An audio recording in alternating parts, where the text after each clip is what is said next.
My dad handed the family company to my golden brother and called me just labor. So I quietly walked away with their biggest client Reddit stories. Years of keeping machines alive meant nothing once titles were handed out behind a desk. They thought I'd stay grateful and quiet, but the people who actually depended on my work had been paying attention all along.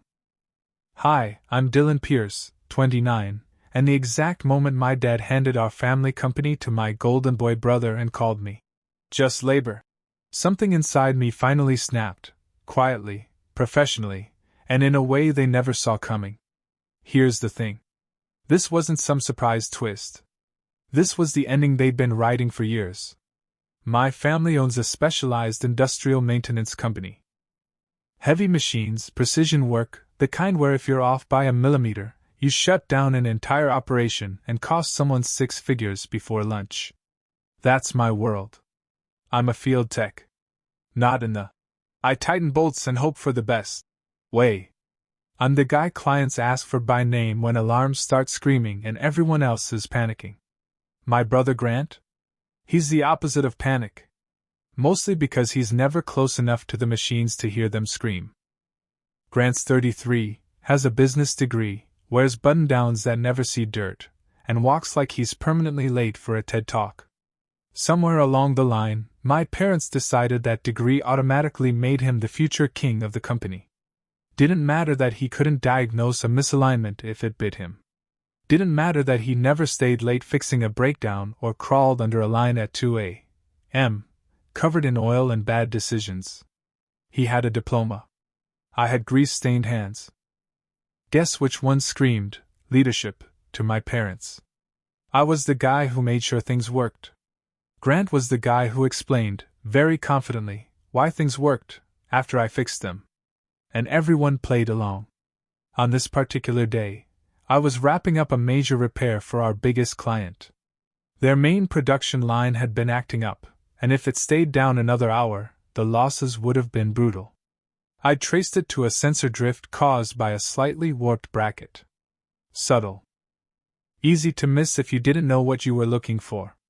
I realigned it, recalibrated the sensor, powered the unit back on, and watched it hum like it was brand new. Logan Brooks, the client rep, let out a breath he'd clearly been holding. Man, he said, shaking his head, every time this place goes sideways, I just hope you're the one who shows up. I smiled. I tried to keep things from exploding. It's kind of my brand. He laughed, relief written all over his face. Clients like Logan didn't care about titles or org charts. They cared about results. And they knew exactly who delivered those. I was packing up my tools, enjoying the rare moment where a job ended cleanly, when Grant walked in. Perfect timing. As always. He clapped his hands once, loud enough to announce his presence like royalty entering a hall. Excellent, he said. My team executed the plan flawlessly. I stared at him. Because unless the plan was, Dylan fixes everything while Grant's nowhere near the building, I didn't remember seeing it. Logan glanced between us, polite smile stretched just thin enough to show confusion. Grant launched into his usual routine. Big words. Strategic vision. Streamlined execution. He gestured at the equipment like it was a prop in a presentation he'd rehearsed in the mirror. Upper management will be pleased, Grant added. Upper management. In a family business. Where upper management was literally our parents eating lunch at the same desk. I leaned against my toolbox and stayed quiet. Years of practice. Once Grant wandered off, probably to report his success, Logan leaned closer and asked quietly, Does he always do that? Only when he's conscious, I said. Logan chuckled, then sobered. People notice more than you think. That stuck with me. Because as I drove back to the shop, dirt still on my hands, I couldn't shake the feeling that everyone saw my value except the people who owned my last name. And deep down, I already knew what was coming next. The conversation about the future. And I knew exactly where they planned to put me in it. A couple days after that job, my dad, Howard, called me into the office and said the words that always mean you're about to be talked at, not talked to. We need to discuss the future. We sat in the office that smelled like old coffee and authority. Me in the cheap folding chair. My parents behind the desk. Grant already there, leaning back like he'd been waiting for his coronation invite. The seating arrangement alone told me everything I needed to know. Howard didn't ease into it. No appreciation speech. No acknowledgement of the client I'd just saved. Grant will be taking over the business when I retire. That was it. One sentence. Clean. Final. Grant didn't look surprised. He looked satisfied. Like someone who just watched a long-term investment finally mature. Howard continued, listing reasons that sounded suspiciously like bullet points from Grant's resume. Oldest son. Business degree. Long-term vision. Structure. Strategy. All the words that sound impressive until you ask the speaker to identify a torque spec. Marianne, my mom, nodded along. It's the logical choice, she said in her calm, conflict-killing tone.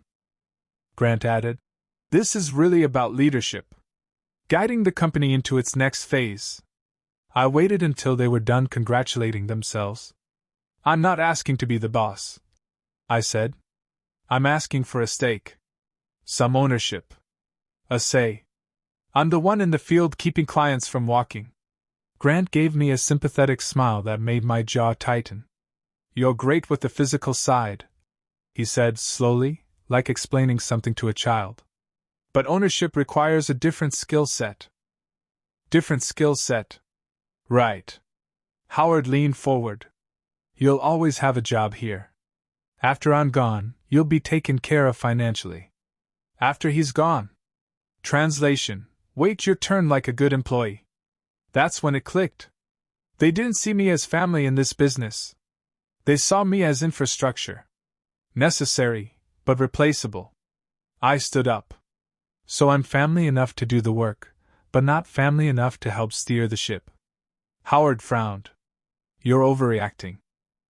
Marianne followed me out after the meeting, hand on my arm, voice soft. I think you're taking this too personally. Your father knows what's best. She told me to accept my role. To stop making it hard for them. For them. I nodded. Said, got it. She smiled relieved. Like she'd fixed the problem. But walking out to my truck, something in me shut off. No anger. No drama. Just clarity. I wasn't invisible by accident. This was by design. The next morning, I handed my dad my 2 weeks' notice. No speech. No emotion. Just paper. He glanced at it and said, We'll manage. Grant found out within minutes. Hope you've got a plan. He smirked. This field isn't exactly overflowing with opportunities for your type of work. My type. I nodded and walked away, already knowing something he didn't. People had been noticing. Grant wasted no time trying to erase me before I was even gone. By lunchtime on my first day after giving notice, my schedule magically changed. No major jobs. No key clients. Just filler work. Rusted secondary units. Obsolete equipment. The kind of stuff nobody cared about unless it completely failed, and even then it was more annoying than urgent. It was petty. And very intentional. Grant started around with a clipboard like he'd been promoted to general of a very small, very imaginary army. At one point he stopped behind me while I was elbow deep in a unit that hadn't been powered on since Obama's first term. Good progress, he said, pretending to understand what he was looking at. Tomorrow I'll need you to train our new hire. I looked up. New hire? Started today, Grant said. Very green. Go slow. Translation: keep Dylan busy, out of sight, and feeling obsolete. The kid, Austin, wasn't the problem. He was eager, nervous, and clearly thrown into the deep end. No gloves. Didn't know the equipment names. Didn't even know which tools were his. I trained him anyway. Because that's who I am. I don't sabotage people just because my brother's insecure. Grant hovered nearby a few times, making sure I stayed far away from anything Logan might see. And then I heard it. We crossed paths in the hallway as he was talking to another employee. Grant didn't lower his voice. "We'll be fine once Dylan's gone," he said. "He's not essential. Never was. Just labor." He said it like a fact. Like gravity. I didn't react. Didn't slow down. Just kept walking. But something shifted. Not anger. Resolve. 2 days later, Grant went a step further. I overheard him on the phone with a vendor. "Dylan? He's temporary. Not a lead tech. More like transitional labor." Transitional. After a decade. That same afternoon, I got assigned to a job at the client's main facility, the one place Grant actually needed me because nobody else could fix half the equipment there without calling me every 10 minutes. Logan was waiting when I arrived. He looked surprised. "Didn't think you'd be here," he said. "Grant said you were tied up?" "Miracles happen," I replied. While I worked, Logan watched quietly.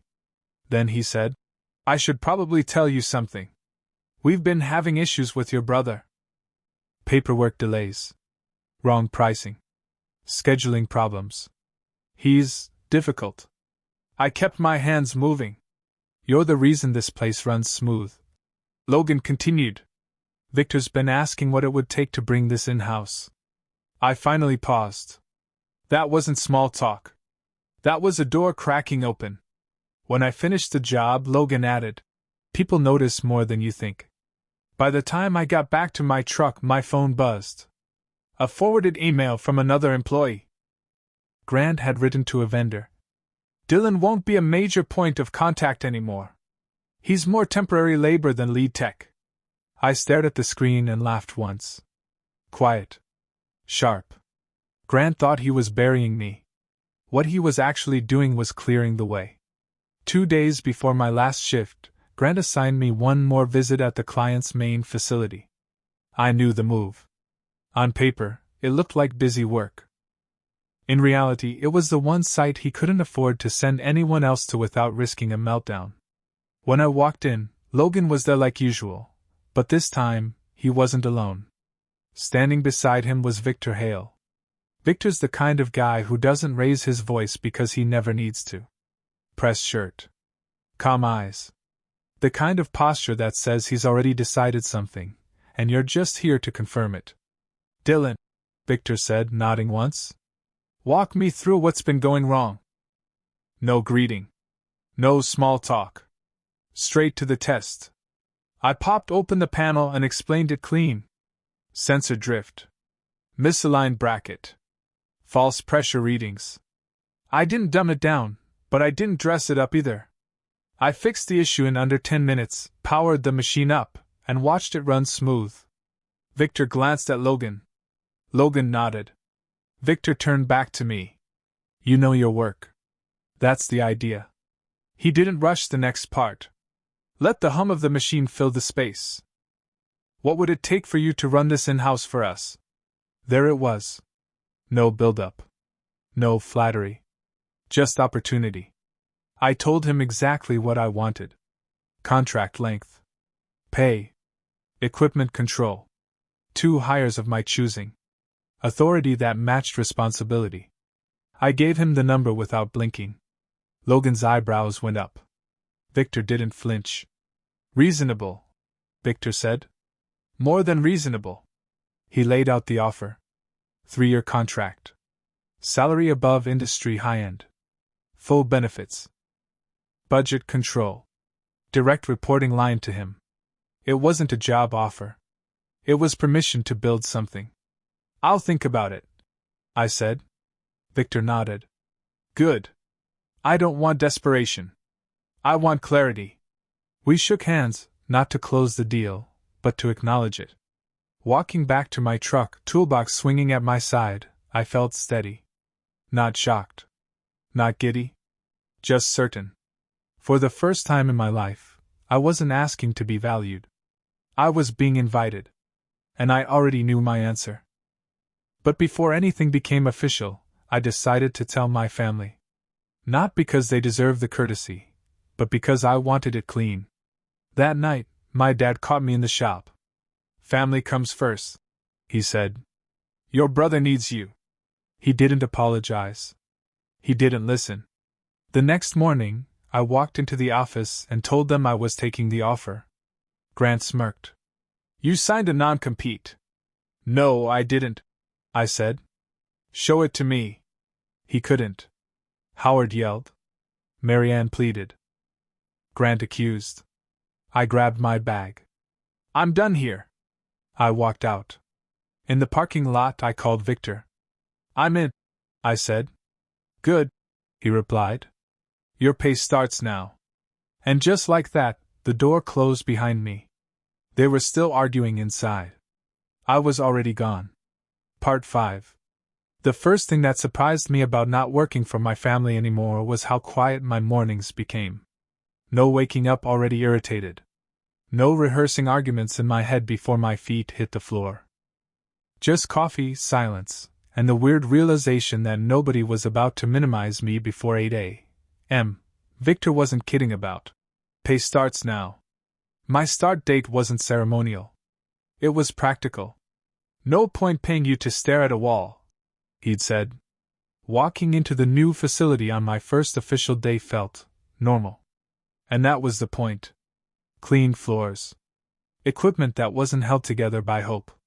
Air conditioning that didn't sound like it was begging for mercy. Assigned parking. That alone felt like a promotion. They gave me a small office. Door that closed. Desk that didn't wobble. A fridge that didn't smell like mystery leftovers from 2014. Nothing flashy. Just functional. Respectful. Victor shook my hand and said, It's your department. Build it how you see fit. No micromanaging. No speeches about loyalty. Just trust. I ordered proper equipment. Not the cheapest option. Not the fanciest. The right ones? The kind that don't fail quietly and then ruin everyone's day. I interviewed candidates myself and hired 2 people who actually wanted to learn instead of pretending they already knew everything. Ray had 20 years of experience and 0 ego. Corey was younger, sharp, and asked questions without feeling threatened. Within weeks, the 3 of us were running the line smoother than it had ever run under the old contract. No chaos. No fire drills. No pretending. 3 weeks in, Logan pulled me aside during a walk-through. Thought you should know, he said. Your dad and brother called Victor. Tried to talk him out of hiring you. I didn't even feel surprised. What did Victor say?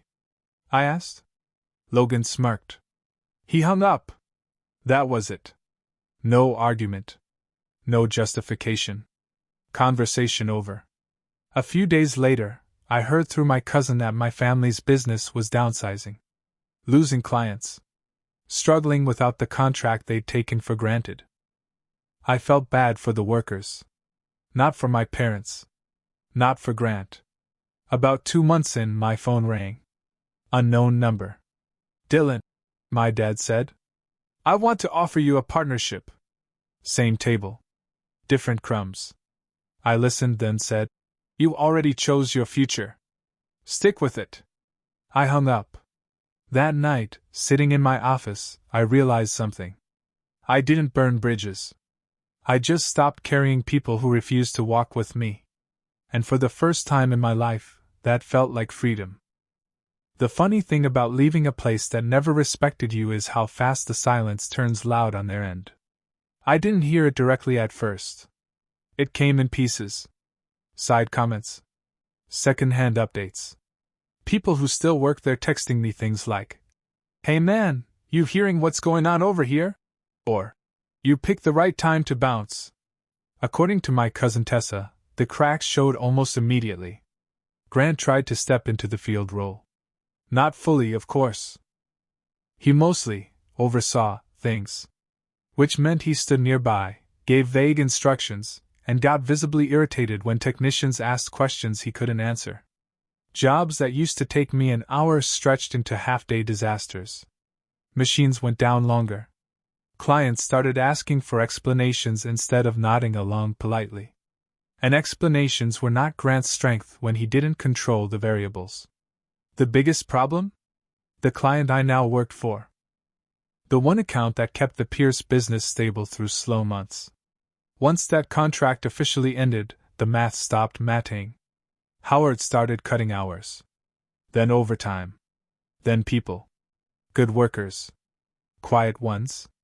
The kind who showed up, did their jobs, and didn't play favorites. They paid the price for decisions they never made. That part sat heavy with me. Not guilt, but sadness. They deserved better leadership than what my family gave them. Meanwhile, my world kept moving forward. Victor checked in once a week, not to hover, just to ask, "What's working? What's not?" When I told him something needed changing, it changed. No ego contest. No lectures. Just solutions. Ray and Corey settled in fast. We had a rhythm. Jokes during downtime. Focus when it mattered. Mutual respect without the weird tension I'd grown used to. One afternoon, Corey looked at me and said, "Can I be honest?" "Always," I said. "This is the first job I've had where I don't feel stupid for asking questions." That hit harder than any promotion ever could. A few days later, my mom texted me for the first time since I left. Just, "We need to talk." No apology. No acknowledgement. Just need. I stared at the message for a long time before replying. "What about?" 3 dots. Long pause. "Your father's under a lot of stress." There it was. Not "how are you?" Not "we were wrong." Just pressure management. "I'm sorry he's stressed," I typed. "I hope things improve." That was it. I didn't add more. Didn't open the door wider than I wanted. Because here's the truth I'd finally learned. Every time I made myself available, they took it as permission to step back into control. And I wasn't doing that again. Not for guilt. Not for blood. Not for a version of family that only valued me when they were drowning. The silence after I sent that message was peaceful. And for the first time, I didn't feel the urge to fill it. About 6 months after I left, the call finally came. Not from my mom. Not from my dad. From Grant. I almost didn't answer. Old reflex. But curiosity won. "Dylan," he said, and his voice already sounded thinner than I remembered. Less polished. Less certain. "You got a minute?" "I've got one," I said, sitting back in my chair. There was a pause. Long enough to tell me this wasn't part of a strategy deck. "Things are rough," he admitted. "We lost 2 more accounts." I didn't respond. Silence does a lot of work if you let it. "Dad's thinking maybe you could come in as a consultant," Grant continued. "Short term. Just to stabilize things." Consultant. I almost laughed. "And who would I report to?" I asked. Another pause. "Me," he said. Quieter this time. There it was. The whole problem unchanged. "Grant," I said calmly, "you didn't want a partner. You wanted labor. You still do." "That's not fair," he snapped, then immediately softened. "Okay, maybe it was before. But things are different now. Different because it hurt." I looked out through the glass wall of my office at my team working, focused, confident, unafraid to make decisions. "What's changed?" I asked, "besides the consequences showing up?" He didn't have an answer. "I can't," I said finally. "Even if I wanted to, which I don't, it wouldn't fix what's broken." "You're really just going to let the business fail?" he asked, bitterness creeping back in. "No," I said. "You did that. I just stopped holding it up." He hung up without saying goodbye. A week later, my dad showed up in person.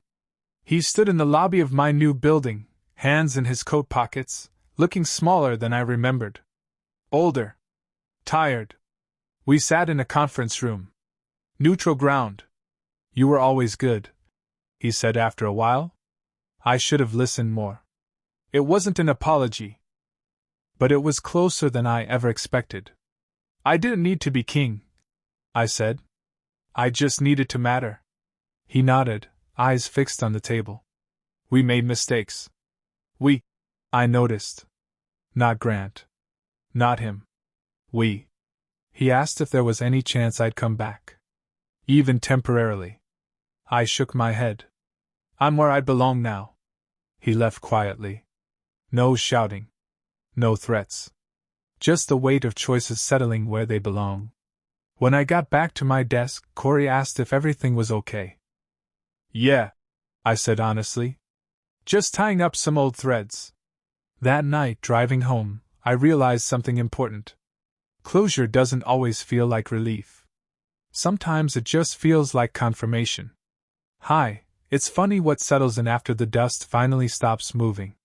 Not relief. Not victory. Just a calm, steady sense that you're exactly where you're supposed to be. A year after I left, my life didn't look flashy from the outside. No dramatic social media posts. No revenge tour. Just work that mattered, people who respected it, and evenings that didn't feel like emotional recovery sessions. The department I built was running clean. 0 emergency shutdowns. Predictable maintenance cycles.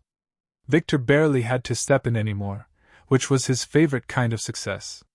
Logan still stopped by sometimes, mostly to joke that stealing me from my family had been the best business decision he'd ever made. Ray bought a house. Corey got promoted. Watching that felt better than any title I'd ever been denied. As for the Pierce business, it didn't explode. It just shrank. Slowly. Quietly. The way things do when the foundation was never as strong as everyone pretended. Grant stayed in charge, still talking about transition phases and market shifts. My parents stayed loyal to the story they'd chosen, even when reality kept poking holes in it. I wasn't angry anymore. You can't stay mad at something you no longer need. One afternoon, Victor stopped by my office door. You ever regret it? He asked casually. I didn't even have to think. No, I said. I regret staying as long as I did. He nodded, satisfied. That was the whole conversation. Here's the thing nobody tells you when you grow up in a family business. Sometimes the hardest part isn't leaving the job. It's leaving the role they decided you were born into. The quiet one. The reliable one. The one who carries weight without being seen. I didn't destroy my family. I didn't steal anything. I didn't prove them wrong, in some cinematic way. I just stopped accepting less than I was worth. And it turns out, when you do that, the people who only valued you for what you carried, they feel very light once you put them down. After that conversation with Victor, life didn't suddenly turn into a montage of wins. It just stayed stable. And that was new. Stability was something I'd never really had before. At the family company, every calm week was just a pause before Grant created a new mess or my parents decided to restructure something that wasn't broken. There was always tension humming under the surface, like a machine running too hot. Now, the days were predictable in the best way. I'd come in early, check reports, walk the floor, talk with Ray and Corey about what needed attention. Problems still happened. Machines don't magically stop breaking, but when they did, nobody panicked or pointed fingers. We fixed them. End of story.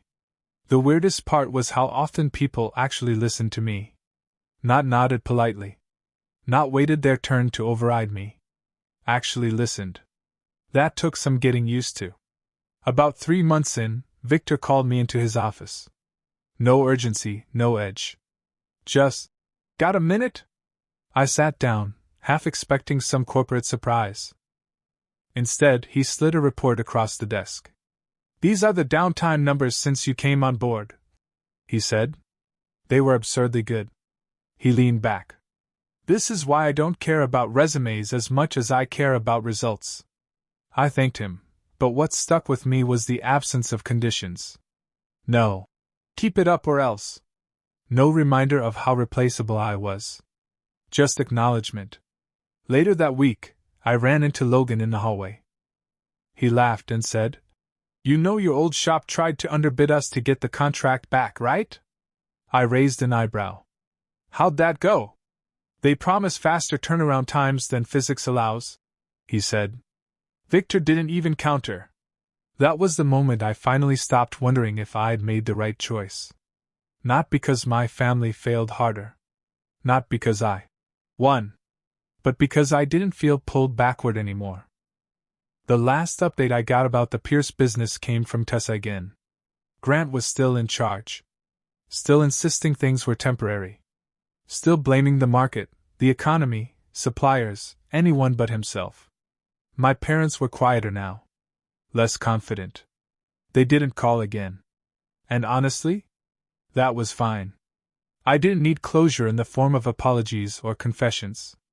I got it in something much more practical, a life where my effort matched my outcome.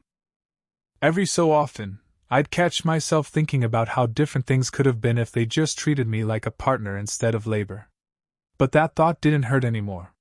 It felt academic. Like reviewing a design flaw after the system's already been replaced.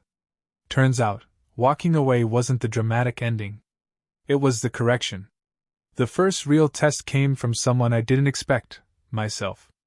About 5 months in, Victor told me he wanted to expand our operation to a second facility. Bigger footprint. More pressure. More visibility. The kind of move that used to make my stomach knot because expansion at the family business always meant more work for me and more credit for someone else.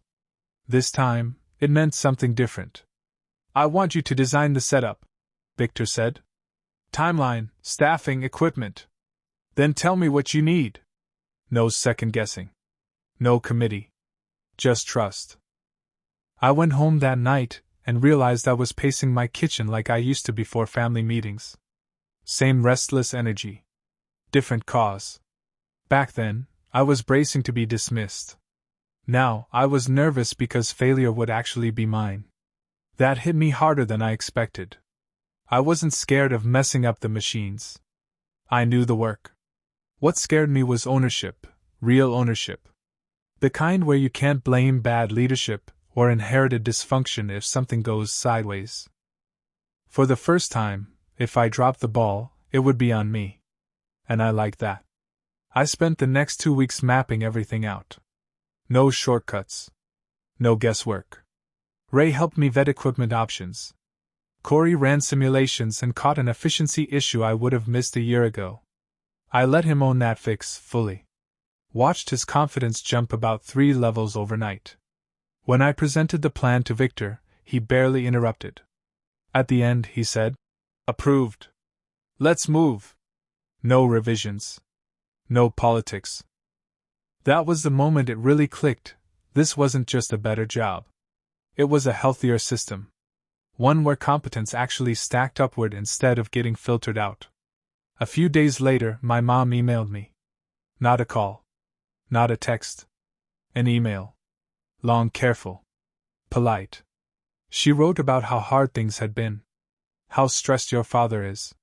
How Grant is doing his best under difficult circumstances. Then she said she hoped we could find our way back to being a family. I read it twice. Then I noticed what wasn't there. No. "I'm sorry." No. "We were wrong."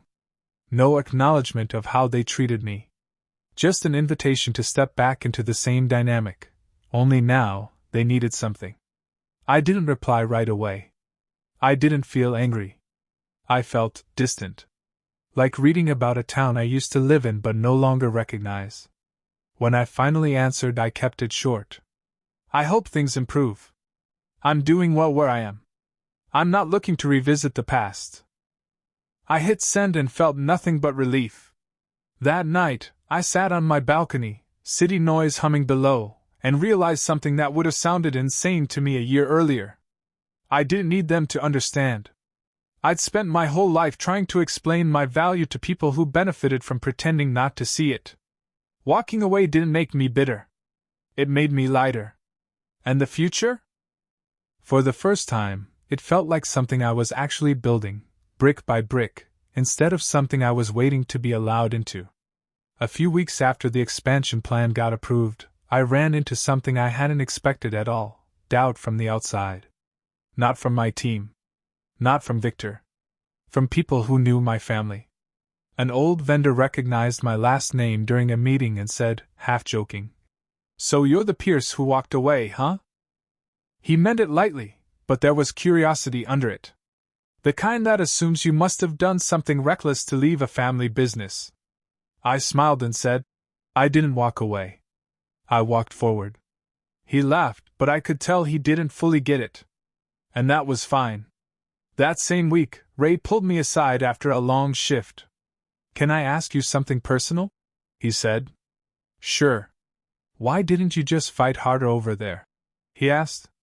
"You clearly knew your stuff. You could have pushed back." I thought about that for a moment. "I did," I said.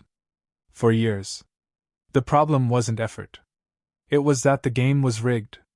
And at some point, the smartest move isn't to argue with the rules. It's to stop playing." Ray nodded slowly. "Yeah. That tracks." The second facility came online faster than expected. Fewer hiccups than projected. When something went wrong, people spoke up early instead of hiding mistakes. That alone saved weeks of stress. One afternoon, Corey caught a potential failure during a routine check. Nothing dramatic yet, but it would have been, eventually.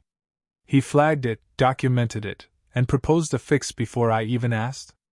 Watching him do that, I felt something shift again. This was what leadership was supposed to look like. Not dominance. Not control.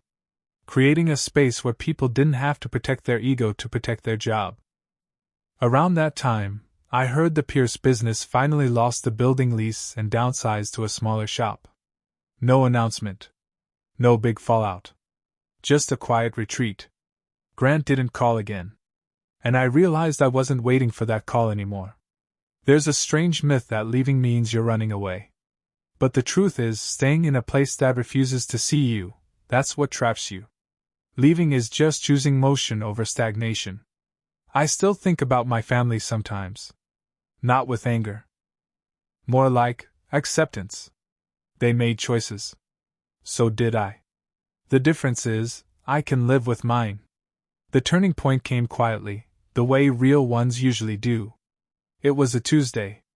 No alarms, no meetings marked urgent, no dramatic phone calls. Just a normal day. I was reviewing maintenance logs when Victor stopped by my office and leaned against the doorframe. "You've built something solid here," he said. "So solid that corporate wants to use this department as the model for 2 other regions." I blinked. "Meaning?" "Meaning I need you to step back from daily ops and move into a regional director role. Design, oversight, mentoring. You'd still be technical, but you won't be crawling under machines every day." If he'd offered me that role a year ago, I would have panicked. Felt like I was being pulled away from the work that proved my worth. That old fear, that if I wasn't visibly useful every second, I'd be forgotten. Instead, I surprised myself. "Okay," I said. "But Ray takes my spot. Corey moves up under him." Victor smiled. "Already assumed that." That night, I sat in my apartment thinking about how different that reaction was from the man I used to be. The version of me who believed his value only existed if he was physically present, hands dirty, fixing something someone else broke. Letting go of that belief felt bigger than leaving my family business. A few days later, Grant's name popped up on my phone again. I didn't answer. Not because I was angry. Not because I wanted to punish him. Because I didn't owe that version of my life access anymore. Instead, I went to Ray's place for a small celebration dinner. Nothing fancy. Just beer, takeout, laughter, and stories about mistakes we'd survived. Corey showed up late, still in work clothes, grinning like he couldn't believe where he'd landed. At one point, Ray raised his glass and said, "To Dylan, for proving you don't need permission to matter." I laughed it off, but later, driving home, that sentence stuck with me. Permission. That was the thing I'd been waiting for my entire life, from my parents, from Grant, from the business, from the idea of family itself. And the moment I stopped waiting, everything moved. I don't know what the next chapter looks like yet. I just know I'll be writing it myself this time. I don't talk about my family much anymore. Not because it still hurts, but because it doesn't control the narrative of my life now. A year after I left, I stood in the observation bay of the second facility we built, watching a line run perfectly. Ray was managing the floor. Corey was training a new hire, calm, confident, patient in the exact way I used to wish someone had been with me. Nobody was rushing. Nobody was posturing. The work was just working. Victor stood beside me and said, "You know, most people think leadership is about being the smartest person in the room." I nodded. I'd met plenty of those. "It's really about making sure the smartest people don't feel small," he added. That sentence landed harder than any promotion. Later that week, I got one last update about the Pierce business. Grant had officially taken over. The company was smaller now. Fewer clients. Less noise. My parents were still insisting everything was fine, still calling it a transition. Still protecting the story instead of learning from it. And for the first time, I felt nothing about it. No anger. No vindication. Just distance. I didn't win by watching them lose. I won the moment I stopped proving myself to people who benefited from undervaluing me. I used to think loyalty meant endurance. Staying quiet. Carrying weight without complaint. Turns out, that wasn't loyalty, it was self-erasure. Now, when people ask how I got here, I don't give speeches. I just say the truth. I left a place that needed my work but not my voice. And I built something where both mattered. That's it. That's the ending. Not fireworks. Not revenge. Just a man finally standing in a life that fits him.